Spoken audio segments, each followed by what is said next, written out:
गुरु नानक देव जी की पहली पूर्व यात्रा की श्रृंखला में आप सभी का बहुत बहुत स्वागत है। पटना में ही तख्त श्री हरमंदिर साहिब से कुछ दूरी पर एक और गुरुद्वारा है, गुरुद्वारा गौकाट साहिब। वहां पर गुरु नानक देव जी अपने साथियों के साथ एक चबूतरे पर जाकर बैठ गए। वहां पर पास में भगत जैतामल जी अपने भोरे में बैठकर तपस्या करते थे। उनकी उम्र लगभग 350 साल की थी। भक्त जैतामल जी को गुरु जी की रूहानी शक्ति के बारे में एहसास हो गया।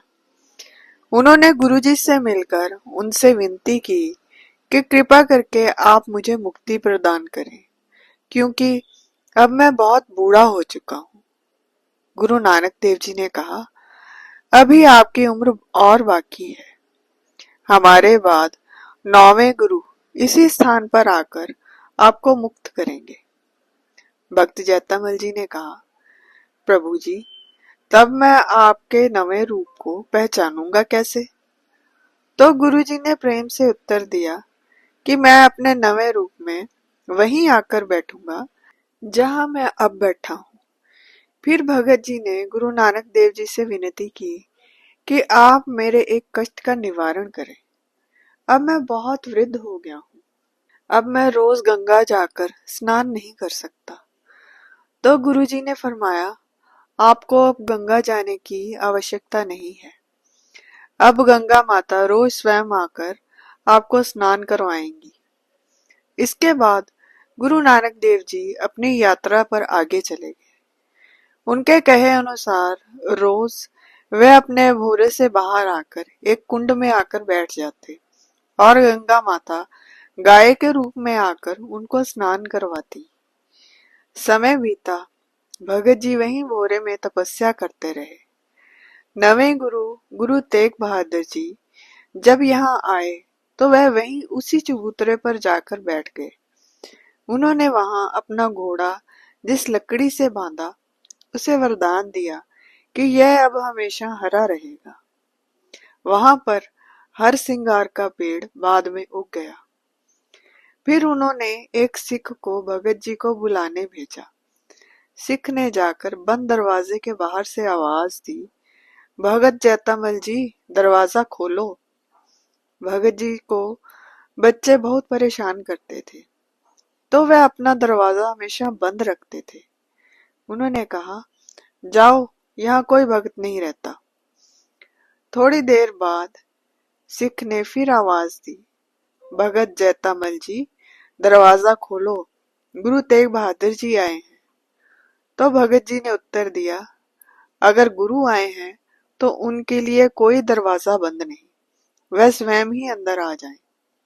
इस पर गुरु तेग बहादुर जी घोड़े और सारी संगत समेत एक 2 बाय 2 फुट की खिड़की से अपना स्वरूप सूक्ष्म करके अंदर चले गए और भगत जी को दर्शन दिए।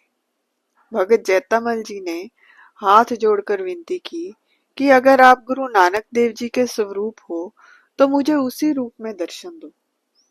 तो गुरु तेग बहादुर जी ने गुरु नानक देव जी के रूप में उनको दर्शन दिए। उनके दर्शन करते ही भगत जी ने अपना शरीर त्याग दिया और मुक्ति को प्राप्त हुए। उस समय उनकी उम्र लगभग 475 साल की थी। गुरु तेग बहादुर जी स्वयं अपने हाथों से उनका दाह संस्कार किया। फिर वहां पर गुरुद्वारा बनाने के लिए एक तरखान को बुलाया गया ताकि दरवाजे की चुगाठ बनाई जा सके। वह तरखान लकड़ी नाप कर काटता तो अगले दिन लकड़ी बड़ी हो जाती। उसने यह समस्या जाकर गुरुजी को बताई। गुरुजी ने उसे एक दिन ठहरने को कहा। अगले दिन जो लकड़ी काटी गई वह भी बाद में एक बड़ी एक छोटी हो गई। तो गुरु तेग बहादुर जी ने फरमाया कि रहने दो, अब यह लकड़ी मत काटो, अब इसमें शक्ति आ गई है, इसे अब यहाँ थम साहिब के नाम से स्थापित करो।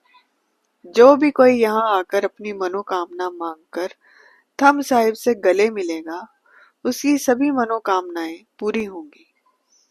आज गुरुद्वारा गऊ घाट साहिब में वह पेड़ जिस पर गुरुजी ने घोड़ा बांधा था, वह कुंड जहाँ गंगा माता गौ रूप में आकर भगत जी को स्नान करवाती थी, वह खिड़की जिससे गुरुजी घोड़े और संगत समेत प्रवेश कर गए थे, वहां मौजूद है। जुगाड़ की एक लकड़ी जिस पर स्वयं गुरु तेग बहादुर जी ने मूल मंत्र उकेरा था, वहां स्थापित है। वह चक्की जिसे उनकी पत्नी माता गुजरी जी चलाया करती थी और थंब साहिब वहीं गुरुद्वारे में मौजूद है। आज के लिए बस इतना ही। फिर मिलेंगे एक नई वीडियो के साथ। तब तक के लिए विदा। आपको ये वीडियो कैसी लगी कमेंट सेक्शन में जरूर बताइएगा। लाइक, सब्सक्राइब और शेयर करना ना भूलें।